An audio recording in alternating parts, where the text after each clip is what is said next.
This is live from North Woods and Waters. It's May 24th, 2022. We are North Woods and Waters of the St. Croix Heritage Area, and our goal is to unite the people of the watershed to promote the natural, cultural, and historic resources we share.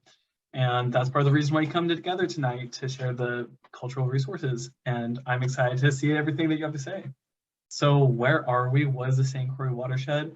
We cross 2 states, Wisconsin and Minnesota, 4 sovereign nations, almost 8,000 square miles, and we're in 114 zip codes, which in rural areas means that we're in communities all around. We're in all of these communities that the presenters are going to be presenting from. So we're going to get to know the watershed a bit better tonight.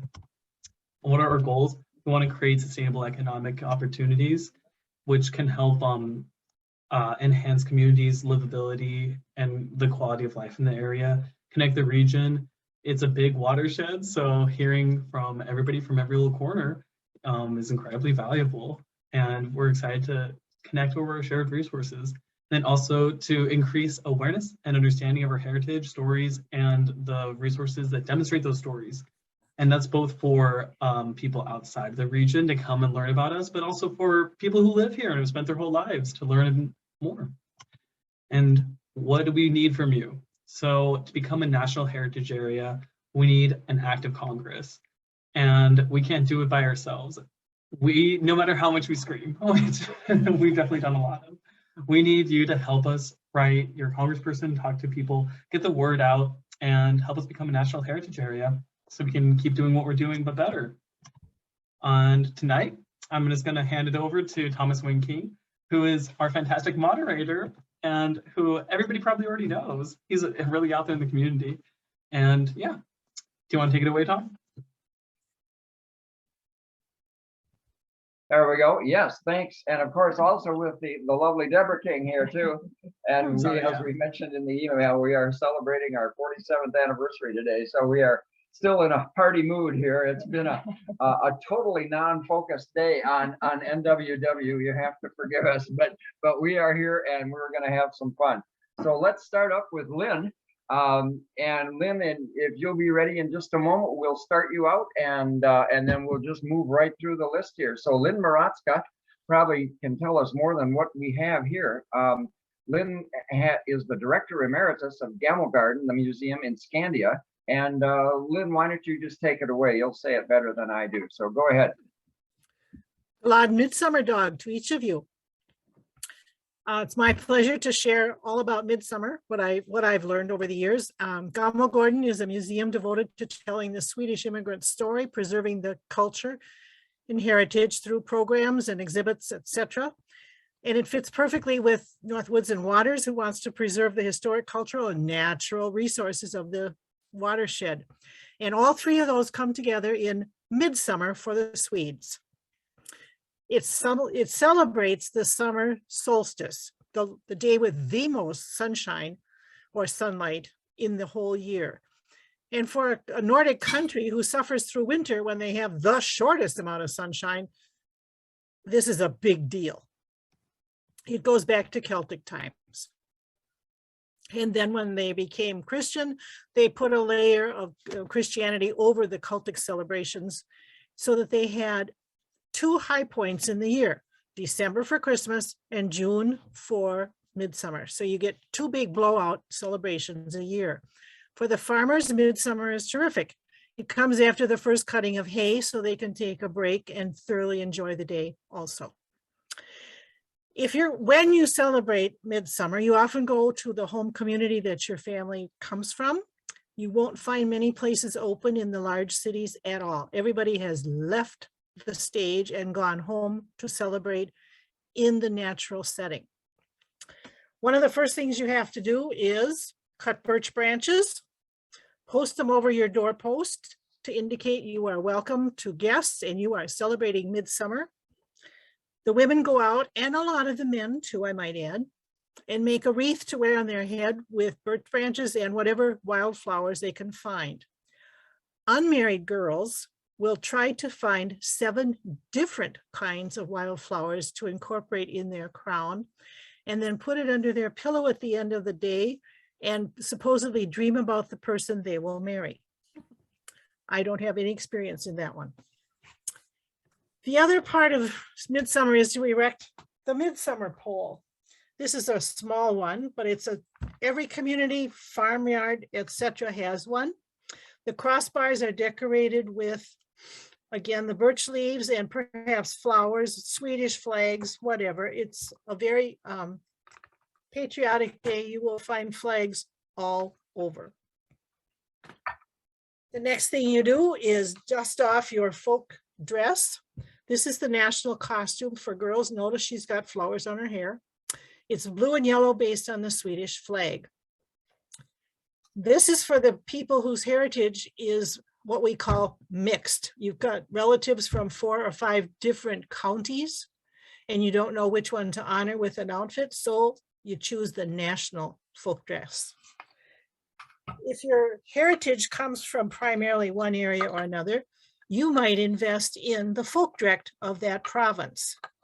This represents Skåne, or pardon me, Småland, which is where the bulk of my family comes from. And these folk costumes or folk dress go back about 300 years. They are primarily wool and linen, which were the fibers that the people had available to them. And it was part of becoming a nation. People wanted to identify where they came from. So all the women in a particular province or parish would dress the same. And when they went to markets or celebrations outside their community, everybody would look at them and say, oh, you're from Rättvik, you're from Mora, you're from Skåne, from Småland. And they are considered national treasures. And you can't deviate from how you make them and how you wear them. It's all very prescribed and very important to the culture of Sweden. After you've decorated your majstång and put flowers in your hair and all such things, it's party time. And it's intergenerational.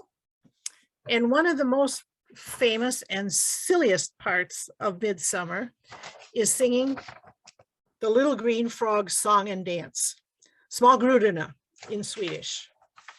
And the song tells you that they have no tail, and they don't go croak, like a frog, like we think. So they have a special sound, and you do funny antics in a circle dance around the majstång, and everybody participates, right down to the king.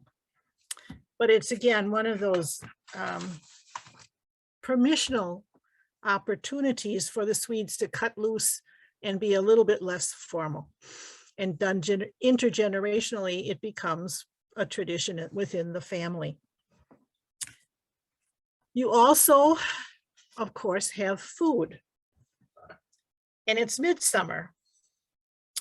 The strawberries are in session. So everything strawberry is served for dessert, along with the new potatoes, new peas, and guess what? Herring. And there are 7 ways you can fix herring, and sometimes you have them all 7 ways. Not to forget drinking it with schnapps.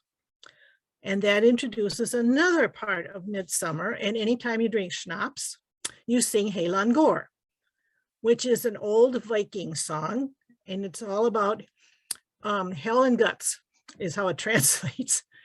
And you sing the song, and then you pause and you drink ice cold aquavit, slug it down, and then you have to finish singing the song, which is hard because by then your vocal cords are paralyzed.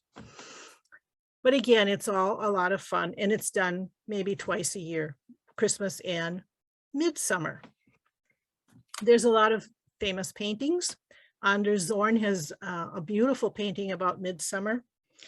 And there's another, Kilian Zoll is another one. And most of these date back to the mid to late 1800s, when they were starting to lose their national or their provincial identity because of the Industrial Revolution.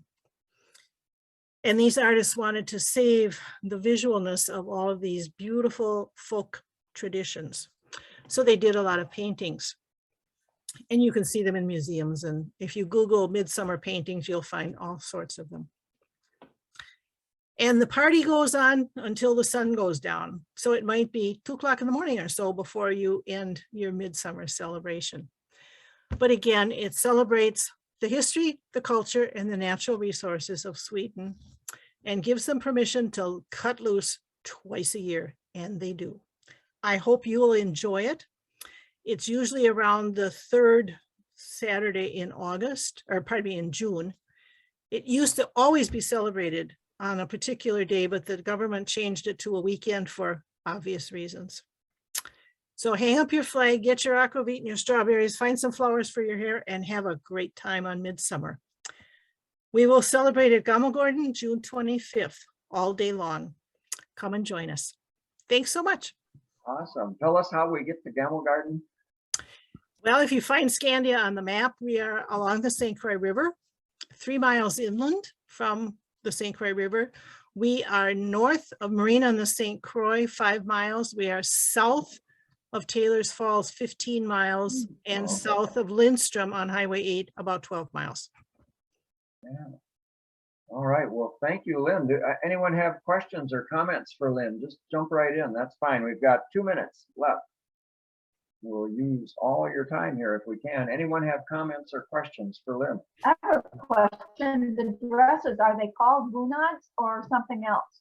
Bunads is the I'm Norwegian. so- That's the Norwegian term. In Swedish, it's folkdräkt, Okay. meaning folk dress, and it's Sure. not particular to the female dress. Mhm. It's a generic term. Cool. Yeah. Anyone else? Yeah, how does Midsummer vary among all the Scandinavian countries? And then when it was brought over to the US, how are those cultures mixed together, or were they? The Danes and the Norwegians do celebrate Midsummer, but not to the extent that the Swedes do. It has really become their holiday. Norway celebrates Syttende Mai much more than anything else. And the Danes have some other holidays. Finland and Iceland do celebrate Midsummer too, but it's really more associated with the Swedes. And truth be told, some of the activities go back to Germany and the German traditions. In fact, the word Maistang comes from a German word meaning May, which is when they celebrate in Germany, not the solstice, but a holiday. And the Swedish wildflowers aren't blooming in May like they are in Germany, because it's that much difference, in latitude. And the Swedish language is based on the German language, so there's some crossover, but got to do it in June in Sweden. All right. We've got time for one more question, and then Lynn's time will be up. 15 seconds. Just an homage to Lynn. She really is the person behind Gammelgården, which is internationally known, and built that organization, was with it for how many years, Lynn? I was the director. Well, I've been employed by them for 42 years. Wow. Fantastic. So Lynn is considered by those of us that are down in this neck of the watershed as our premier expert on Swedish and Scandinavian history in general. So thank you, Lynn. Well, And thank you. Cool. You know, All right, the thanks, Lynn. And we're going to move on to Robb Grindstaff in just a bit here. Robb recently retired from a 40-year career as a newspaper editor, publisher, and manager, and relocated to Missouri. The newspaper biz has taken him and his family from Phoenix, Arizona to small towns in North Carolina, Texas, and Wisconsin, 7 years in Washington, D.C., and 5 years in Asia. Earlier this month, Evolve Publishing released Robb's third novel, Slade, along with a collection of his short stories titled Junebug Gothic, Tales from the South. And we met Robb through our Wisconsin Writers Association group, and same with Steve. We met him there. So Robb, it's all yours. You've got 10 minutes, and I'll start the timer when you're ready.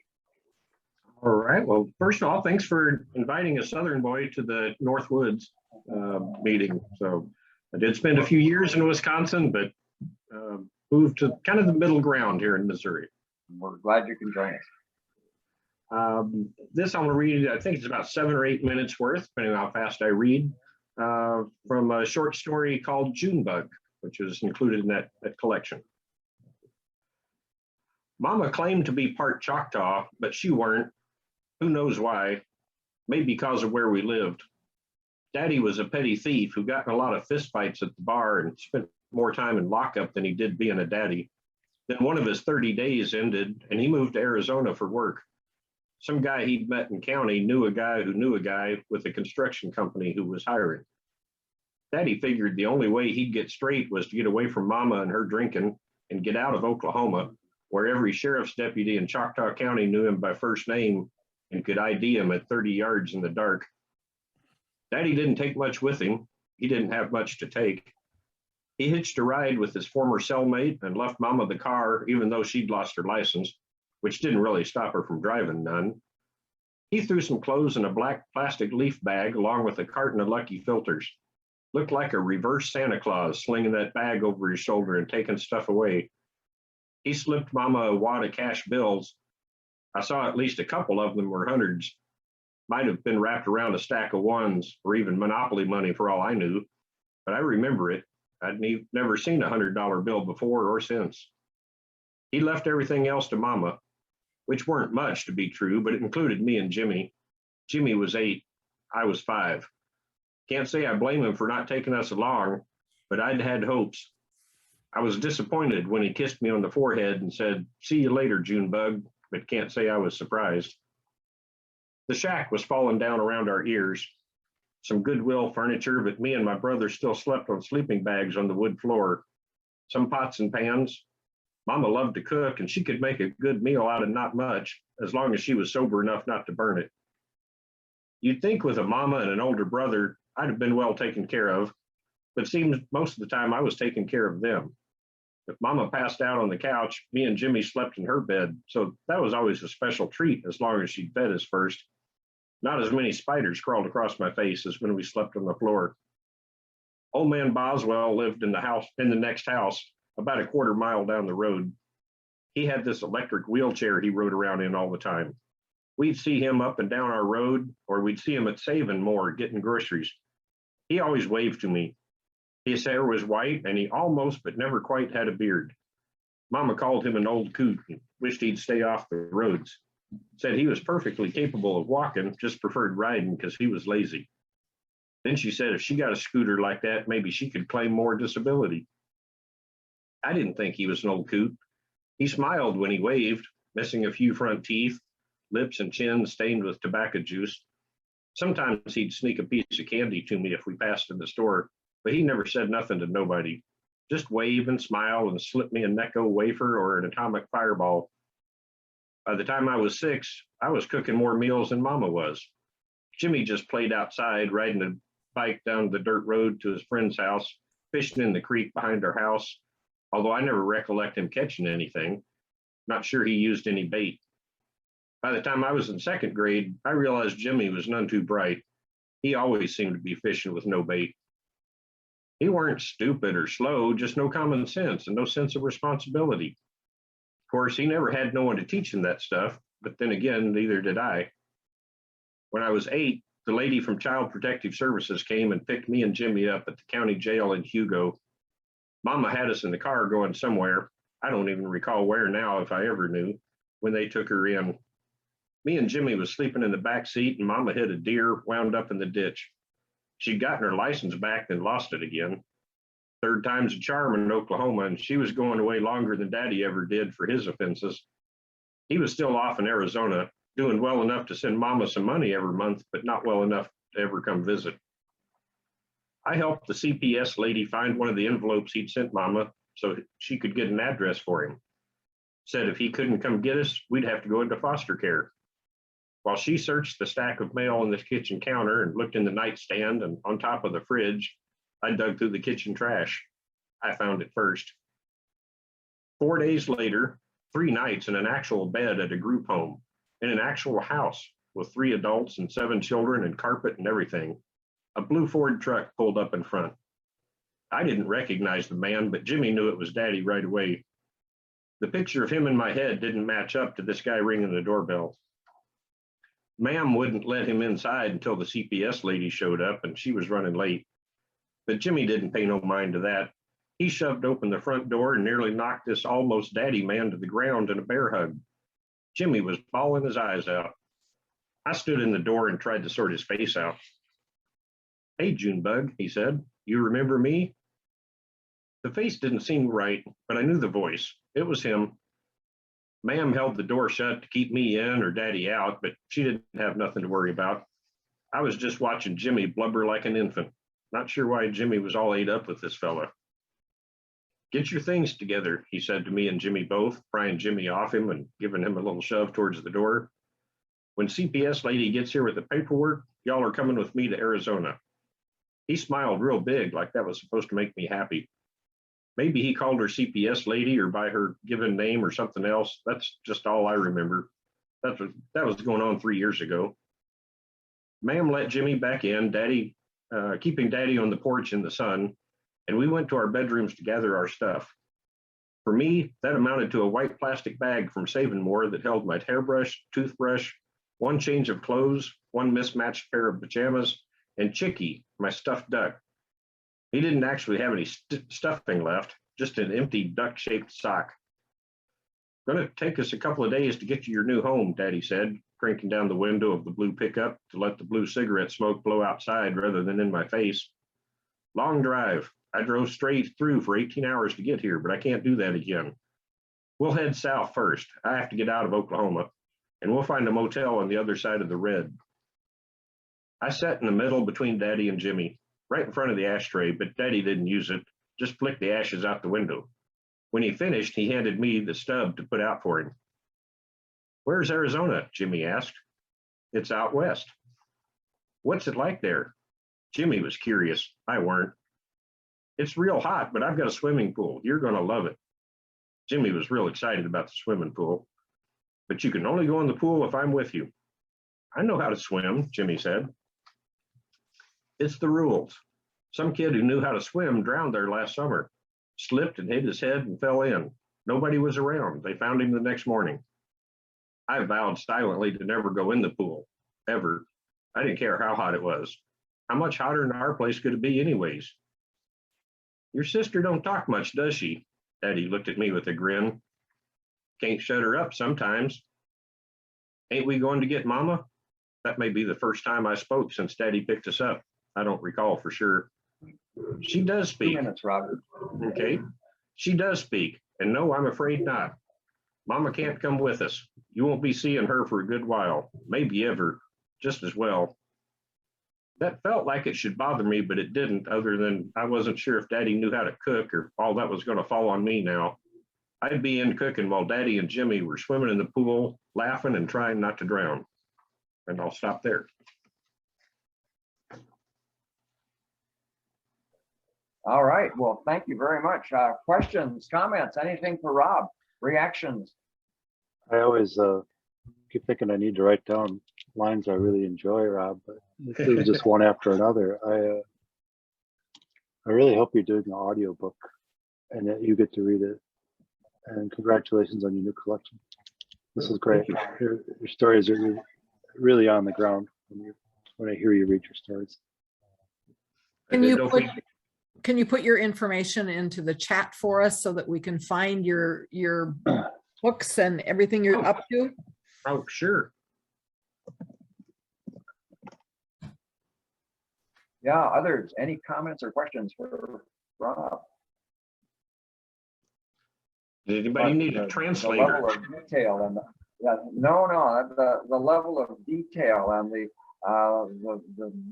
visual component, you take us right into the scene there. It is just wonderful. It's watching the video. It's okay. 20 seconds. Anybody else have stuff for Robb? I have All right. Well, thank you very much, Robb. Oh, go ahead. Go ahead. I missed why you said the third time was the charm, but she hit a deer. What was her crime that she was going to be locked up for a long time? I missed that. Oh, DUIs. It was her third time. Oh, she was drunk. Okay. Gotcha. Okay. I missed that too. There's the upbeat music. All right. Thanks a lot, Robb. Right. Much appreciated. All right. Let's see who else have we got next. Here we go to Steve Fox. So, and Steve, I'll just make sure I'm on here. Yep, we're unmuted. Steve has a real good intro here. He says, Steve Fox can run backwards. Find him on Twitter at Steve Fox Writes or on the web at stevefoxwrites.com. So Steve, it's all yours. Thanks, Rob. I switched stories on everyone midstream. I was gonna read something else and then I realized that some of you had already heard what I was about to read. So I picked up a different one. This is going to show up in my collection I've got coming out next year from Cornerstone Press. It's called Sometimes Creek. The story is kind of metafiction.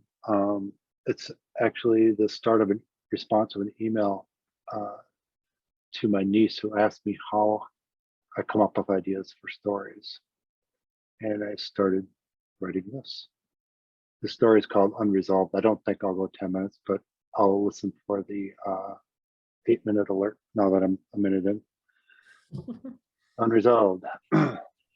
Well, it begins with a certain image, say that of a young woman who performs a ring scan of a waiter's left hand as he removes a beer glass from an outdoor table at a sunny, leafy cafe. And let us make no mistake, the enticement offered here is nearly immediate. Who is she?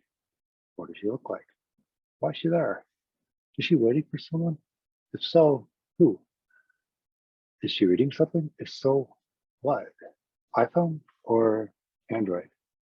We can assume, given her age and the current year, that she owns such a device. Yet for now, we can't speculate which, because at the moment, she happens to be one of the few patrons at the cafe not looking at hers, while seated outside at that table beneath all those leaves on a spectacular September afternoon. Ah, she's reading. Good. A book, hardcover. But is she there to read so as to pass the time while waiting for a certain person? Does she intend to study? Wait, now she reaches for a menu. Ah, she's preparing to place a food order. What will happen when the food arrives? Will she actually eat it? Or will she allow it to rest on her table until it stagnates or congeals in the open air like thick potato soup gone with chill, then declare herself no longer hungry? Hard to know until the narrative gives more, such as Philippa Peters chooses a shady outdoor table to ledge like White Elephant's Cafe and Patisserie, overlooking the icy and appropriately named Noisy Creek, a dark recess to match her dark mood despite this bright, glorious late summer's day. It's days like this, she sighs, that explain why people actually choose to live in this part of the country. She leaves through a book, finds a spot where she left off reading earlier this morning, and resumes, now more content in her dark mood, seated in her dark, shady spot at a coveted outdoor table at a cafe most locals refer to as a ledge, but some, like Pip, just call elephants. A very tall, long-legged waiter stands over her. She turns her head to his voice to find herself directly confronted with his crotch, or rather, the button fly of the khakis providing stylish yet comfortable cover for said nether region. Pip raises her chin to look up at him. He tilts his head to his side to speak. The sun is directly behind him, and all she can see is a dark silhouette of a man wearing glasses. Pip's food arrives promptly. Butternut squash soup serves several slices of this morning's batch of dark rye bread, freshly sliced in a small cheese plate. Pip is an eater. She tears at the bread and breaks off a piece of cheese, looks down at her book. The world disappears.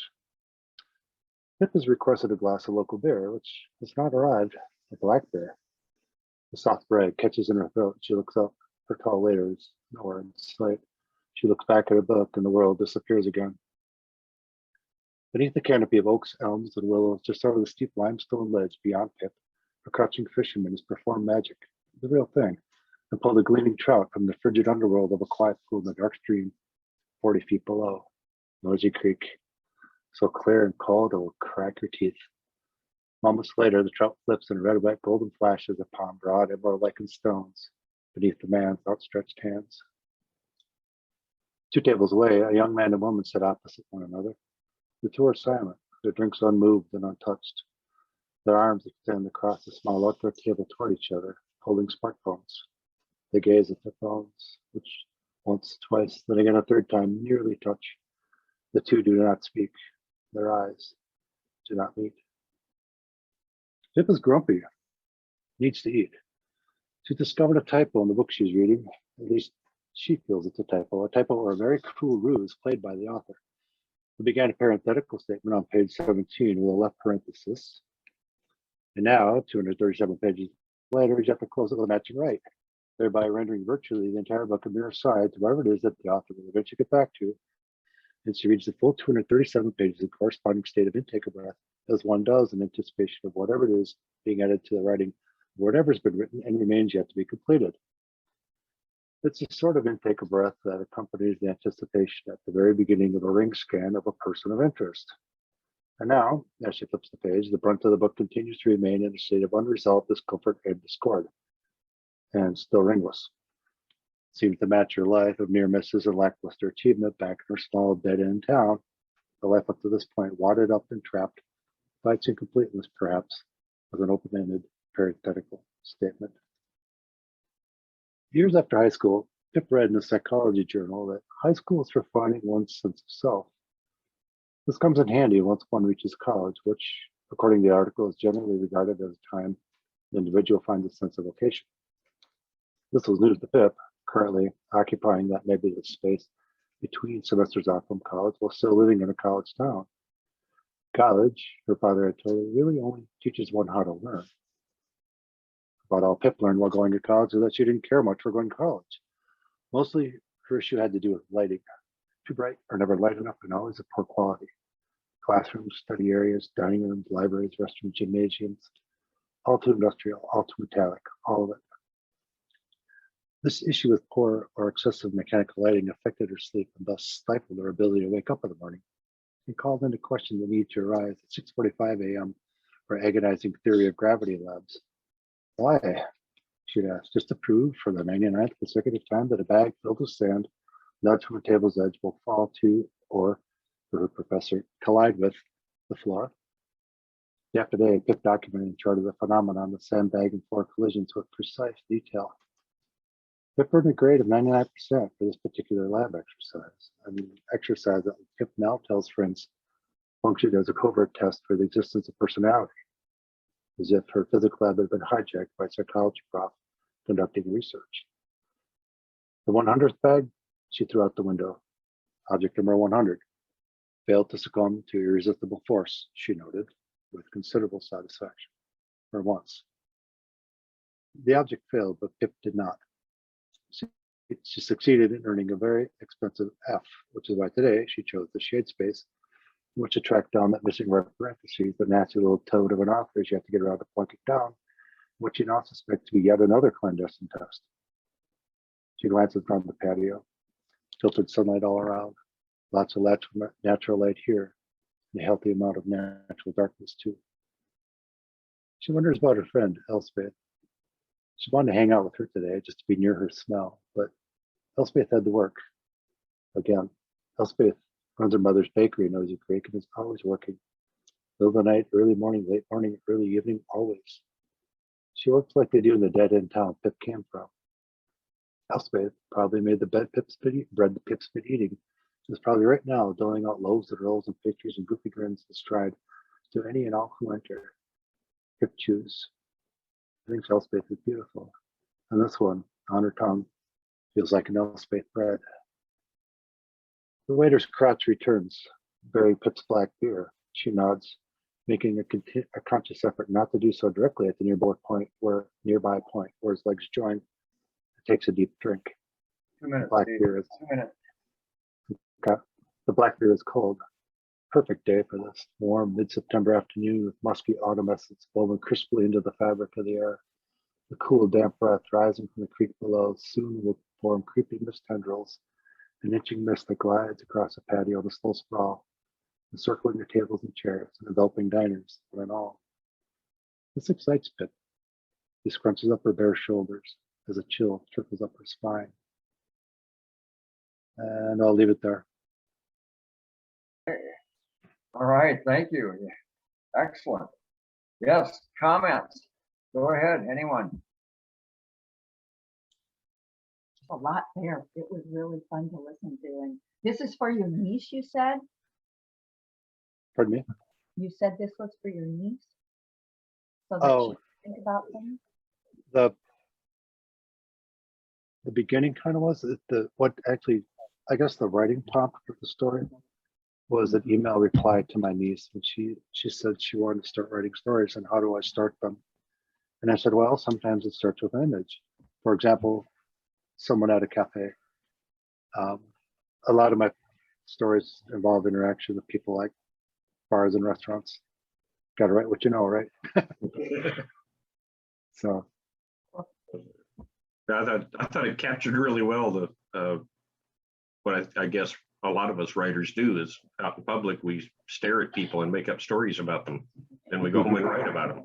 So I've got several. Yeah, in a sense, it's kind of a long character sketch, but you know, it kind of comes together at the end as sort of a story. But yeah, it's fun to make up stories. Why not? So. Okay. There we go. By the Thanks sea. for letting me read. Okay. Thanks, Steve. Thanks a lot.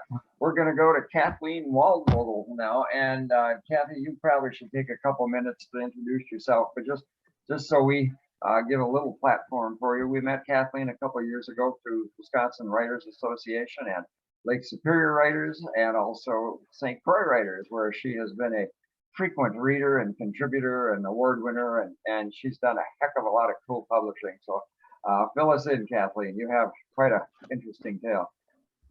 Well, tonight I'm going to read from my middle grade book, Spies, Soldiers, Couriers, and Saboteurs, Women of the American Revolution. And actually, I just got back to Wisconsin. I did kind of a little tour around the country, and I was lucky enough to do a book signing at the Paul Revere House in Boston, as well as the Old North Church in Boston, because both of them are carrying my book. And my husband thought it would be really cool for me just to visit there. And my publisher then contacted them and said, wouldn't you love her to come and do a book signing? And I thought, yeah, they're really going to jump all over that one. But they did. And so that was a very cool experience for me. But I've been back in Wisconsin about 2 weeks, and I'm going to read to you an excerpt from one of the chapters, which is entitled Captain Molly. And it's about Margaret Corbin. And Margaret is one of the women that's often associated with the name of Molly Pitcher, because she was a camp follower and she would go on to the battlefields during the American Revolution and bring buckets of water to cool down the cannons and to help the soldiers. So this takes place in Pennsylvania in 1775. I'm sorry, 1776. In 1776, John Corbin's company was ordered to Fort Washington, New York. His wife, Margaret, and other camp followers marched with the men. According to intelligence, British and Hessian troops were marching to the fort planning an attack. If this proved to be true, there would be no simple drill. This would be war. Margaret walked in silence, but her mind wandered. Was that intelligence correct? What would they find at the fort? Would John and the others survive? No matter what, she knew that her skills would be needed, those of a camp follower or those of someone familiar with the artillery. And I should have also let you know that Margaret was infatuated with cannons and the artillery, and she spent a lot of time watching the men as they were prepping for this. She vowed to help where she was needed, and it didn't take long for her skills to be called into play. The men were drilling as usual on November 15th, when a British officer rode towards the fort under a flag of truce. Colonel Robert McGow of Pennsylvania, commander of Fort Washington, met the approaching officer. You're outnumbered. You have no choice. Surrender or there shall be no mercy, the British officer boasted loudly. McGaw didn't hesitate with his response. We shall not surrender, and you shall see how patriots fight. The British officer retreated to his forces, and behind him, raucous shouting from the fort in support of McGaw's response. Margaret watched as McGaw prepared his men for battle. He ordered John's crew to set up 2 cannons on a ridge known as Fort Tryon, the first line of defense to the north of Fort Washington. Other defenses were set up to the east and the south. Cliffs along the Hudson River prevented the enemy from attacking from the west. Helping her husband and his crew maneuver the cannon and artillery, Margaret worked through the afternoon. She carried gunpowder, arranged cannonballs, and brought buckets of water. Everything needed to be in place. Lives would depend on it. This was no longer a drill. This was no practice. This was war. On November 16th, Hessian soldiers attacked Fort Tryon under the leadership of Lieutenant General Wilhelm Baron von Kniphausen. Expecting an easy victory, the German commander sent in his first wave of soldiers. A vigorous volley of cannon fire from the Patriots thwarted that attack, and the enemy retreated. Another wave of attack, another and another followed, but the Americans fought with all their might. Margaret answered call after call of Captain Molly, over here, over here. She tended the wounded, refilled water buckets and reloaded muskets. Her muscles screamed in pain as she continued. Suddenly, enemy fire hit one of John's crew. Margaret stepped in and she began helping to load the cannon. Hour after hour, the battle raged. Smoke from musket and cannon fire filled the air. The enemy advanced closer and closer, their musket fire hitting their targets. Bodies lay strewn over the battlefield as the fighting continued. Margaret reached to get a cannonball to hand to John when he collapsed. A Hessian musket ball had hit its mark, killing him. She screamed, "No, not John, no!" But there was no response. John was dead. Margaret shook her head. John was dead. And his dream of freedom? Oh no, his dream of freedom will not die, she vowed as she took over his role at the cannon. The battle raged for hours, but the enemy advanced. With help from others, she aimed the cannon at the Hessians, hitting her target, and her grief seemed to spur her on. Again and again, her aim was accurate, and the enemy fell. And her surefire aim earned the attention of the enemy, and she found herself under attack. Musket balls and grape shot hit all around her, kicking up dirt. Then the assault hit its mark. "I'm hit," she screamed toward the crew. "Someone take over." Grape shot and musket balls had hit her, mangling her left arm, rendering it useless. More shots struck her again, hitting her jaw and her breast. Her tenure at the cannon was over. The Hessians marched forward, overtaking Fort Tryon and the other defenses. Wounded and dead Americans peppered the battlefield. Margaret awaited the bayonet that she knew would end her life.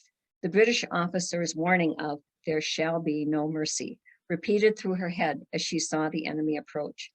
Instead, though, the advancing soldiers stepped over the bodies and past the wounded. The British and Hessians forced their way into Fort Washington, and despite his resolve to fight, McGaw recognized the inevitable and eventually surrendered. The Americans were defeated. The wounded patriots, including Margaret, since she had been a combatant, were paroled and ferried across the Hudson River to Fort Lee, New Jersey. Despite receiving medical attention, Margaret never fully recovered from her wounds. She lost the use of her left arm for the rest of her life, and those who served with her attested to her bravery and her contributions to fighting the enemy. As a result, since she was a disabled soldier, she received a pension authorized by the Continental Congress. She was the first woman to receive this pension. Uncomfortable socializing with other women, though, Margaret preferred to spend her time with soldiers who had fought in the war, recounting their battles. They spoke of the fighting, the heat, the lost lives, the comrades, and the pride of fighting for a new nation. She felt a sense of camaraderie with others who shared her experiences. She died before reaching her 50th birthday.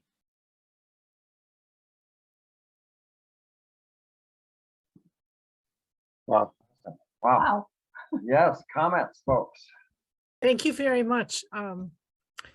What was the age level you were aiming at? About 10 to 14? Yes, yeah. You Fifth hit the grade mark. to eighth grade. Yeah. You hit the mark. Thank you. What inspired you to write this book? I used to teach school, and I was teaching fifth grade, and we were reading from the social studies book, or learning about the American Revolution. And there was this little paragraph, it was about 2 sentences long, and it said something along the lines of, "And a woman by the name of Deborah Sampson also fought in the American Revolution. She was wounded." And I turned the page thinking, well, what happened to her? Or, why is she in here? And I decided to research Deborah Sampson. And then after I researched her, I uncovered more and more stories. And I thought, you know what, I think if I put together a book about women who stepped out of the safety of their homes to stand up for what they believed in, and every chapter is about a different woman, I think that would capture the imagination or the interest of middle grade kids more than reading out of a textbook. And so that's, 2 minutes, Kathleen. Keep that going. was it. So did Molly Pitcher, did she exist, or is she an amalgamate of all of your other characters? Yeah. Yeah, she's a conglomeration of the different women that were on the battlefield bringing water to the men. But Margaret Corbin is one that's often associated with her, and so is Mary Ludwig Hayes. So there are statues of both of these women that say, and here is Molly Pitcher, and then each of them. But really, it's a compilation of so many women that were camp followers who did that. Yeah, this is How great. have people responded to your work? What types of questions or comments do you get on your trip? It was very, very interesting for me. A lot of students or children were asking me, how did you find out about this woman? Or my dad says that somehow we're related to this one, and so when I found out that you wrote about Dicey Langston, I couldn't believe that you did that. So that was interesting for me, but most of it was that I didn't know that women did that. Yeah. Mm-hmm. Fantastic. Others? This kind of reminds me of the I Survived series of books. Yes. It has that kind of excitement and certainly history, right? Real things, but also you really get into a character's head and you're on the ground with them. Very Thank neat. you. I just put in the comments, I'm going to order, my 12-year-old will love this book. Thank you. I love those books. I survived. Yeah, they're very good. Is your book at the Bong Museum here in Superior? It is. Yes. It is. Okay, is. good. So it ties into our watershed even that way. All right. Yes. It Well, there does. you go. Thank That's the you. magic sound there. Now I get to introduce my lovely spouse of 47 years who has been rather busy lately, and I will get out of the way here and she will tell you about what's going on. Last week I spent 2 days staying with our son Seth, who lives in Holman, but meeting for 2 full days with the editor of my book, Gravedigger's Daughter Growing Up Rural. And we got the pictures in and we're pretty well.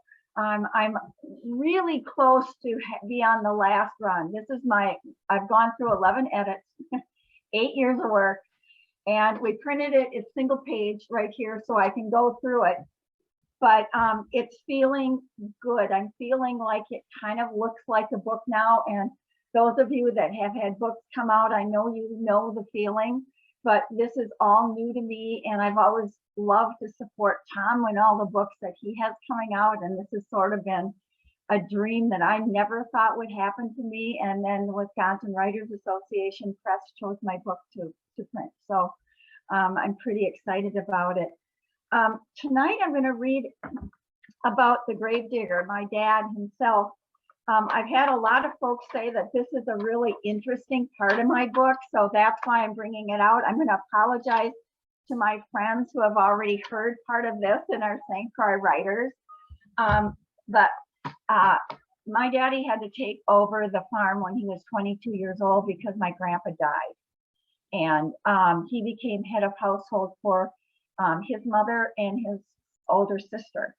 And my grandpa, Edward, was the gravedigger. And I can't substantiate that my great grandfather was a gravedigger, but he probably was, because this was one of those things that tended to be passed down in a family.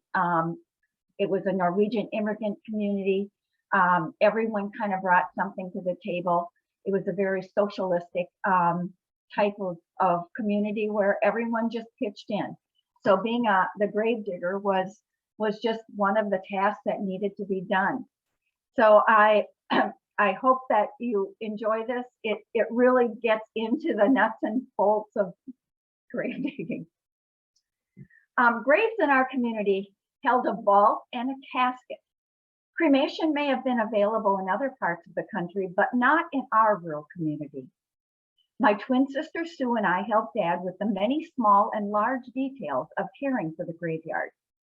We became familiar with the precision, hard work, and care needed for burying the deceased. It also required dedication, competence, and quiet professionalism to serve grieving families. Most times Dad dug a single grave, but sometimes he dug more than one.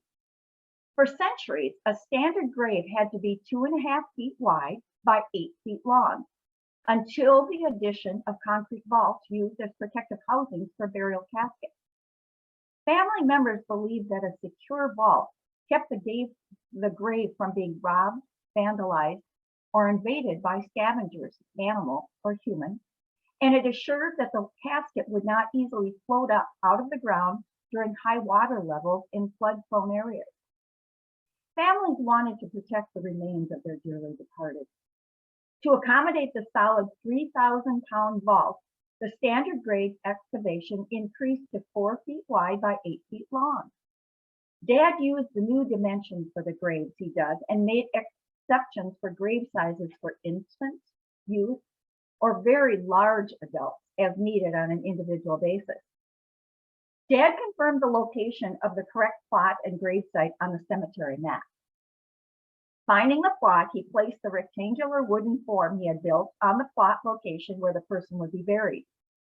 He used a sharp, straight-edge shovel to cut the sod on the inside of the frame to outline the perfect boundary dimensions, forming sharp corners and angles.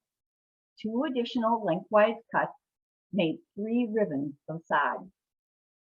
The pungent smell of fresh earth emanated from the newly opened ground as he rolled up the ribbons and placed them to the side of the grave, revealing an underworld of activity. We saw earthworms and mound-building ants that lay underneath the sod, and sometimes ground wasps and beetles. Extra care had to be taken to avoid the wasps that delivered painful, nasty stings. Employing rounded shovels, he next dug down to remove most of the soil to the depth of 6 feet, revealing the character of our productive farmland as the hole became deeper. Removing the sod revealed moist, nutrient-rich soil, almost black in color. This dark prairie or savanna soil disclosed the prolific root systems of many complex species of grasses. The dense root network, usually a foot or 2 deep, could reach as deep as 5 or 7 feet in the open prairie. Digging deeper, the soil became lighter in color and less dense, perhaps stripped of the nutrients that lay above. Dad used a grub hoe to cut through the roots of grasses and trees, and were chipping and scraping rocks to smooth the walls and the floor of the grave. Dad dug all the graves by hand. The typical weight of prairie or savanna soil is around 110 pounds per cubic foot. Whoops, gotta grab some water here.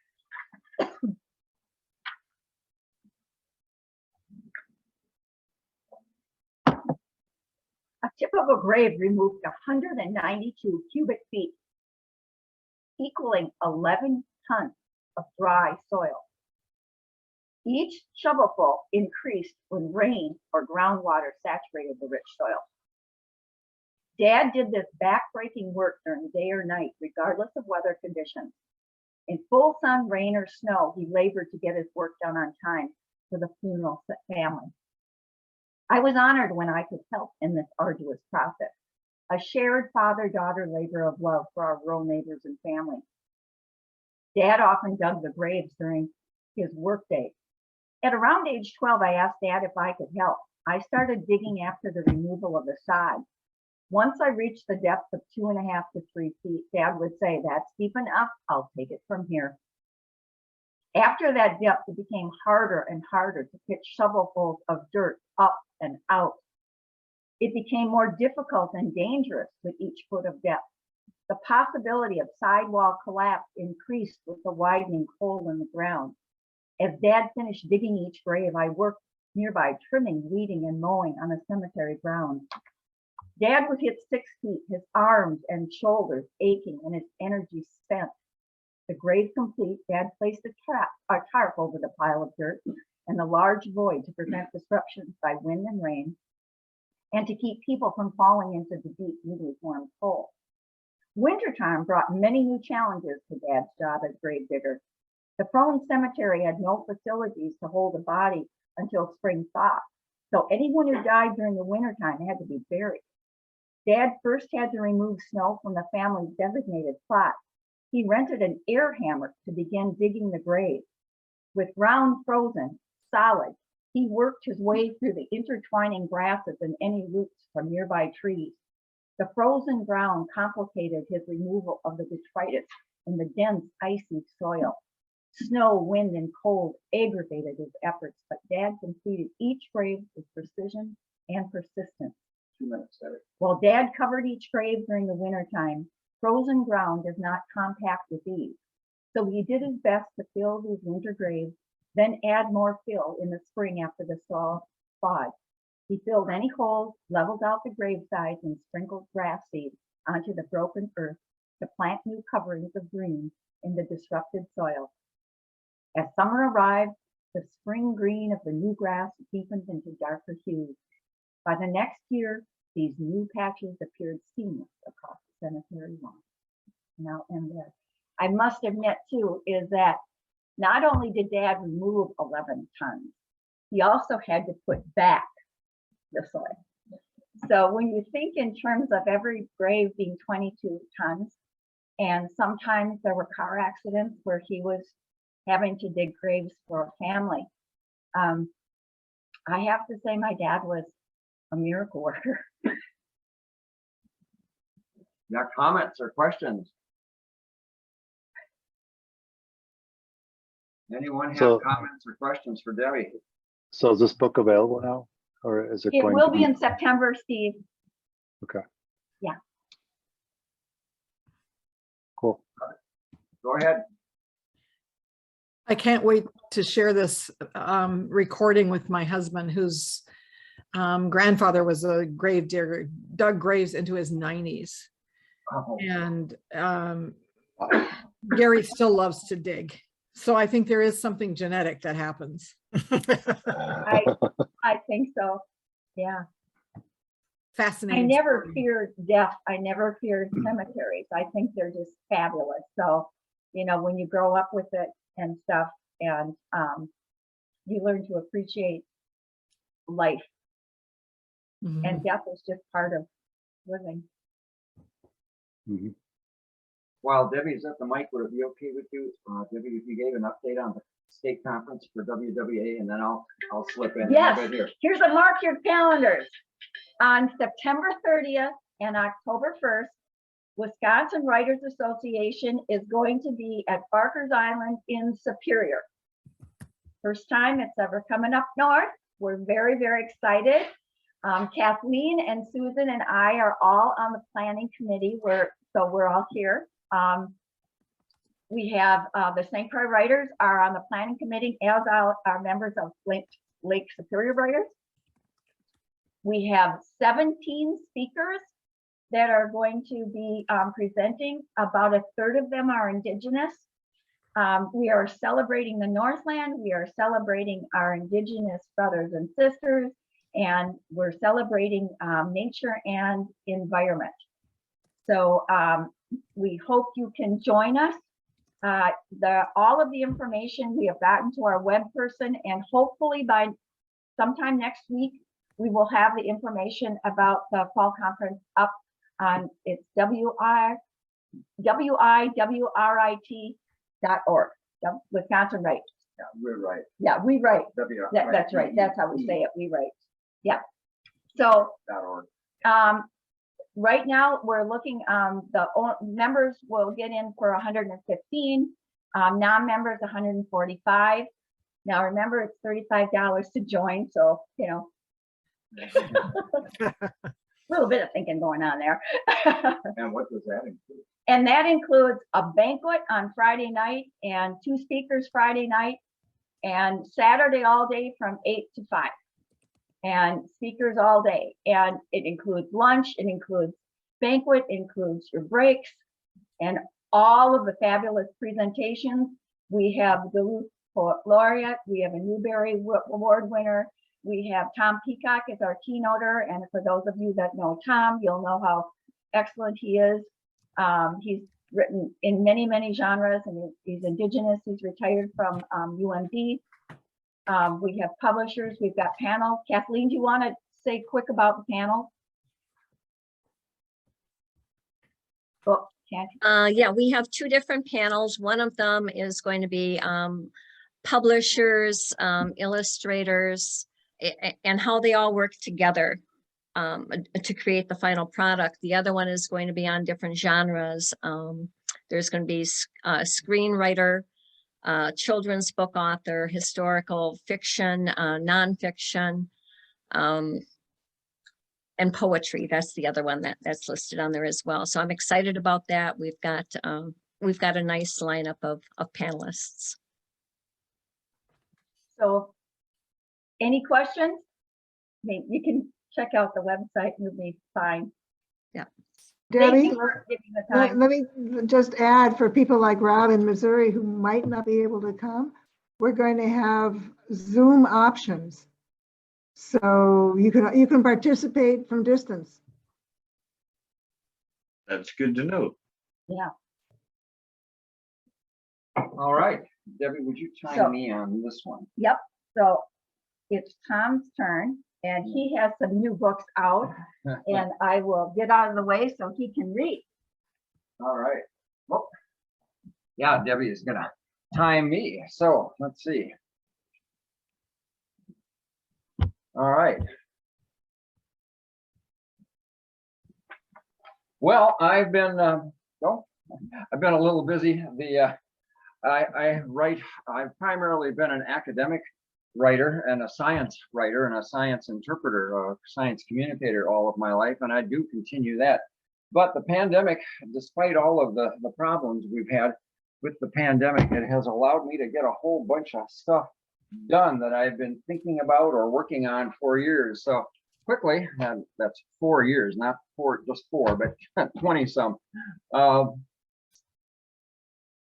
Okay, am I on screen there, Sashi? Can you folks see me? Okay. Yes. All right, just in order, some of the things that I finished during the pandemic. This is Red Pump Chronicles, 700 pages. It's a collection of 4 of the books that I've done over the years about Northland stories, and you're going to hear a little bit more about that and some readings from that in just a bit. In 1998 and 2000, I did 2 textbooks with Simon & Schuster, Allen and Bacon division in Boston, and one Assistive Technology, Essential Human Factors, and then this other one, which was poorly named, but it dealt with using coded signals as adaptive computer input for people with severe disabilities. I've been wanting to redo those and rewrite them. I bought back the rights from Simon & Schuster, and here they are, just out. Add Human Factors and Ergonomics for All of Us. That's what this book looks like. It's about 408 pages. The Morse book there turned into Writing with Lightning, Wonder and Magic of Telegraph Codes. And it, again, is 400 and some pages, but these are indeed textbooks that will be out on the market. Well, I guess they are now. They're on Amazon and other places. While writing all of this, I put together the first volume of what will be, I think, at least a 2 or 3 volume series, Unit the Nerd Table. Tales and essays for the curious, passionate, and intense. This is sort of a 62 short chapter book on just science and history and philosophical, I guess, oddities and interesting things. And everything in here is very nerdy. So those of us who are word nerds or science nerds love it. Then writing as T.K. Royden, I have finished book 1 and book 2 of my 3-book novella series. So Trash Picker book 1, Danger on a Tropical Beach, and book 2, Dangers North, and then book 3 will be coming soon. In fact, much of it takes place in Idaho, Sashi, and we're getting a train. So I'm going to go back through and give you some samples of stuff.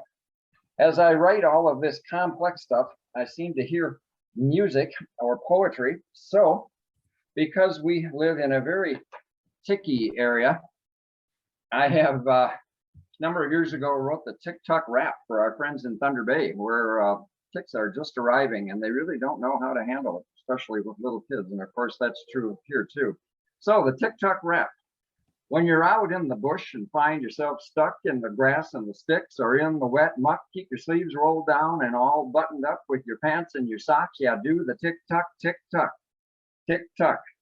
The tick-tock is quick and easy to do. Just put on repellent, use the spray or goo, then pull down your sleeves and pull your socks up. Before you know it, you'll do the tick-tock, tick-tock, tick-tock. Ticks live on the ground under leaf litter. They like to crawl up. They're sneaky little critters. So put on the goo that makes them go, and then you won't see them because you'll know the tick-tock, tick-tock. Tick-tucking seems silly. It can look that way, but keeping ticks off your skin is a super good way to keep from getting sick, very sick sometime. So remember tick-tock with this goofy rhyme, tick-tock, tick-tock, because you won't be laughing if you get Lyme. Tick-tock, tick-tock, yeah, tick-tock. So that's part of what goes through my fevered brain as I'm writing academic stuff. And then because we live on the North Country Trail, right on, our property is right on the North Country National Scenic Trail, 4,800 miles from North Dakota out to Vermont by way of northern Minnesota, and then looping down through Ohio, but we are right on it. My youngest granddaughter, I wrote this for her when she was just very little, and it's a dream, but it's a theoretical story that could happen, called My Mira Dream. I had a dream the other night that Mira came to visit. There was a noise out on our deck. I quickly called, "Who is it?" "It's Mira, Grandpa," she replied. "I'm here today. It's me." I dropped my pen and writing pad. Could this really be? Yes, at the front door, there she was, standing on the deck. She'd hiked past lakes and over hills through forests. Quite a trek. "Granddaughter, you've surprised me so. I'm impressed with how you walk." "Hey, Grandpa, I'm a strong, fit kid. Have you got time to talk?" "Of course I do," I said to her. "We'll talk, just you and me." I grabbed some cookies Grandma made and made library tea. We talked all night and into day. We could have talked forever. And then she said, "I must hike home. Trail walking makes me clever. I've learned it's safe and easier to hike out in the daylight. So off I go. I'll see you soon." The sky was blue, the sun bright. "Hike well into the woods on Mira's trail. Don't miss it." I spoke as I awoke from my dream when Mira came to visit. Purely hypothetical, but we do get through hikers here that hike the entire distance, and that's always impressive. One of the things I wanted to get at tonight, and I won't be able to with an audio. In fact, have you seen my phone over there? I had my phone someplace. A number of years ago, in 2007, we were preparing for the St. Croix River Fest here in Solon Springs, and then all the way down to Prescott. There was the paddle, where a number of folks paddled down in a group, and we needed a theme song. So I wrote a song called St. Croix Summer, and it's an instrumental, which you won't hear tonight because we don't have the bandwidth for me to put it through to you while Zooming. But it has existed as an instrumental for a number of years. It was scored out by one of the orchestra conductors in Duluth and performed. We did it for the St. Croix River Fest and have done it a number of times in Duluth and other places with instrumentation by a large orchestra. And anyway, we don't have that handy, but it has never had words. It's a beautiful flowing song. I think, Marty, you have a copy of one of the discs that I have it on. But at some point you will hear that. Anyway, as I was working on Red Pump Chronicles, again, getting this together while I was writing academic books and writing some other songs and such, I thought this piece, being a very beautiful instrumental piece, also needs some words with it. So I'll just read to you the words of the opening, the first verse, and then the bridge. So we'll have to imagine the melody for tonight. Laughing waves of summer and golden days. There went my phone. Thank you very much. I have a bad copy on the phone if we get to it. That didn't break it. Laughing waves of summer and golden days of fall. Birds' quiet flights, deep starlit nights we treasure and recall. That's the opening intro. Then into verse. This river of our lives and soul, it flows serenely here. It gently moves, it softly soothes our hearts and makes us whole. Laughing waves of summer and golden days of fall. Thick winter ice, bright distant lights. Yes, we remember all. And then the bridge goes, sometimes there's a place you'll find that steals your heart away. Sometimes that place keeps flowing through your life, then tells you who will stay. And there's more, but those are what the lyrics will be when I get to the point of that. How much time do I have? 1:30. All right. Out of the Human Factors book, because a lot of folks don't know what Human Factors means, I'll just read a little bit of the intro, and then I did some interesting insets called 100 Words on. So add human, and that means that you can design whatever technology you want, but it doesn't really work until you add human. So the opening couple sentences: humans use tools. When we succeed with a new device, we are encouraged and feel empowered. When we make errors with a tool or technology, or give up or get hurt because we can't figure it out, we blame ourselves. We feel stupid and defeated. Current human factors and ergonomics research and practice in engineering and design explore, describe, and seek to improve all matchups of humans plus tech. So briefly, one of the inserts here is on zombie fingers, and Debbie just let this run through so that I can finish this piece. How many of you know about zombie fingers? Are you familiar with that term? Okay, those of us who live in cold climates, this is in the chapter on switches and controls and how switches and controls operate. But anyway, this inset says 100 words about zombie fingers. Some users of capacitive touch screens on phones, tablets, and other devices experience what are known as zombie fingers. They press on a desired activation site of their visual display, but cannot make the device respond. Although often thought to be related to skin temperature of the user's fingers, especially for older or exceptionally thin people, the phenomenon is due more to moisture sensed by the electronic field emerging from the touchscreen. Gloved or calloused fingers can be zombifying and yield the same results. Keeping skin moisturized or using a stylus can help. Some users report employing a snack sausage, really. And then I list references, but zombie fingers are when you touch your keys and it won't work. And there's my time limit. All right, let's get everybody back on and we'll wrap it up here. Just everybody come on in. Here, we got to change chairs here. So there you go. That's a quick overview of my stuff. I'm on to my 16th book now. So that was number 15. Writing with Lightning is number 15, and now on to 16, which will be another trash picker novella. Are they all on Thanks, the website? everyone. What's that? Are they all on your website, your books? Yeah, they're all on Amazon and other places. Yeah, we have to revise our Moribund website.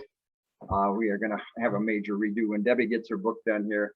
We've got 10 albums, LP albums that have been made. Not all of them are up on Amazon. We just have too much focus on creativity right now and need to get more on getting stuff out there.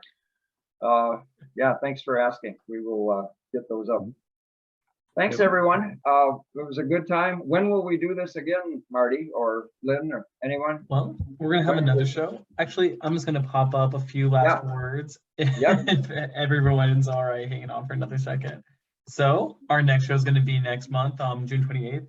The next open mic will be what? No, September? No. We'll talk about it in like 3 months or so. Yeah. Anyway, but come next month, June 28th, it's for Tova's show. Tova's going to be talking, and other St. Croix Watershed stewards, if available, are going to be talking about the St. Croix Watershed Steward Program, which is doing great work all throughout the watershed. You really want to be there. And upcoming, in addition to Midsummer on June 25th, and the Wisconsin Writers Association, and all the other amazing things that are happening. The Gamble Garden's having their 50th anniversary, September 22nd.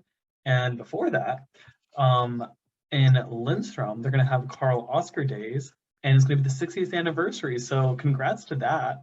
But those are things to look out for. And if you want to see recordings of the show, past shows that have happened before, and find out news for upcoming shows, check out the website. It's up on northwoodsandwaters.org. It's under events. But yeah, you can find us on YouTube too if you want to get playbacks. And you can also find other events through links, our online and guide to in-person and virtual events. And if you want to hear more storytellers, if you like the stories that you've heard, if you want to hear other things from experts in the watershed, check out our Storytellers series, or if you want to become a storyteller, we're happy to have you. But yeah, that's it from me. Thank you, everybody. All right, Happy thanks a lot. anniversary again, Thomas and Debbie. Yeah. Yeah, Thanks, everyone. Great to see you. So great to long. see you. Yep, Good night. Thank you. Thanks Bye, for having me. everyone.